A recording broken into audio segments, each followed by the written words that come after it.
مرنے کے بعد دوبارہ اٹھایا جائے گا، یہ ہمارا عقیدہ ہے۔ اس کی تھوڑی سی وضاحت کر دی جائے تو دیکھیے، پہلی بات یہ ہے کہ جیون آتما اور شریر کا سنیوگ ہوتا ہے تو اسے جیون کہا جاتا ہے۔ جب ان میں وبھاجن ہوتا ہے، دوری پیدا ہوتی ہے تو اسے موت کہا جاتا ہے۔ تو جیسے ابھی ہم ہیں، ہمارے ساتھ شریر اور آتما کا سنیوگ ہے، پھر اللہ تعالیٰ آتما کو نکال لے گا تو موت آئے گی۔ اور ہمارے یہاں دوسرے جنم کا کوئی کلپنا نہیں ہے جیسے کچھ آستھاؤں میں ہوتا ہے، ہمارے یہاں ایسا نہیں ہے۔ انسان مر کے قبر میں جائے گا، یہ قبر کی جو منزل ہے، اتنا جو سمے اودھی ہے، یہ دنیا اور آخرت کے راہ میں کا رکاوٹ ہے۔ آپ دیکھیں کہ جب یہ سمے پورا ختم ہوگا تب ہم آخرت میں اٹھ سکیں گے۔ رکاوٹ کو برزخ کہتے ہیں، اس لیے اس عرصے کو عالم برزخ سے تعبیر کیا جاتا ہے کہ جب ہم مریں گے تو عالم برزخ میں جائیں گے، وہاں پر قبر ہوگی۔ اور قبر کا مطلب یہ نہیں ہوتا جو گڈھا ہے، یہ تو ہم اور آپ اس کو کہتے ہیں۔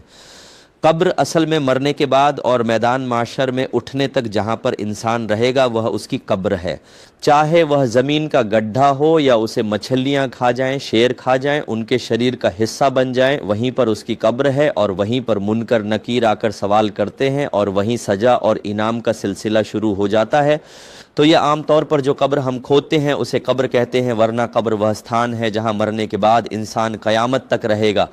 جو نیک ہوگا اس کی قبر جنت کے باغوں میں سے ایک باغ ہوگی، اور جو برائی کر کے جائے گا، کافر مرتد وغیرہ ہیں، تو ان کی قبر جہنم کے گڑھوں میں سے گڈھا ہے۔ پھر ایک بیچ کی کیفیت ہوتی ہے کہ برا مسلمان، بہت سے مسلمان ایسے ہوں گے جو نمازیں نہیں پڑھتے، لوگوں کو تکلیفیں دیتے ہیں، عورتیں زبان چلاتی ہیں، یہ اپنے پتیوں کی بہت نافرمانی کرتی ہیں اور بنا شریعت کے کارن کے یہ قبر کے عذابات ان کے لیے تیار ہیں۔ اللہ تعالیٰ سب کو معاف فرمائے، اللہ تعالیٰ ہم سب کو معاف فرمائے، ہماری بہنوں کو بھی، ہمارے بھائیوں کو بھی۔ لیکن بہرحال عذاب قبر ہوگا اور اسی طرح منکر نکیر آئیں گے، سوال کریں گے۔ 3 سوال ہوتے ہیں: مور ربو کا، تیرا رب کون ہے؟ ما دینو کا، تیرا دین کیا ہے؟ ما کنتا تقول فی حق حاجر رجل، تو اس شخص کے بارے میں کیا کہا کرتا تھا؟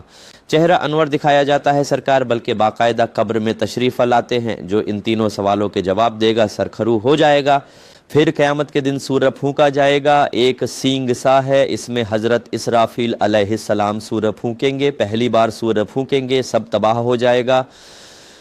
40 سال کے بعد دوبارہ سورہ پھونکیں گے، ہر چیز زندہ ہو کر اللہ تعالیٰ کی بارگاہ میں پہنچے گی، وہاں جا کر ہماری زندگیوں کا جتنا بھی کام کیا ہوگا ان کا حساب کتاب ہوگا۔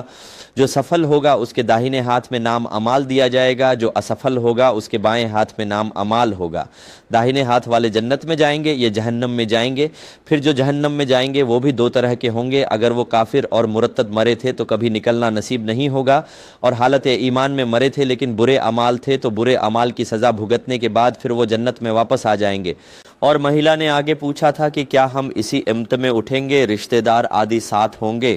ہم نبی کریم صلی اللہ علیہ وسلم کی امت میں ہیں اور اس نسبت کے کارن ہمیں VVIP پروٹوکول ملے گا۔ میدان محشر میں سب سے پہلے ہم داخل جنت ہوں گے، پھر پچھلی امتیں ہوں گی، اور جو رشتہ دار نیک ہوں گے، حالت ایمان میں دنیا سے رخصت ہوئے ہوں گے، وہ انشاءاللہ میدان محشر میں ملیں گے اور پھر جنت میں بھی ملاقاتیں ہوں گی۔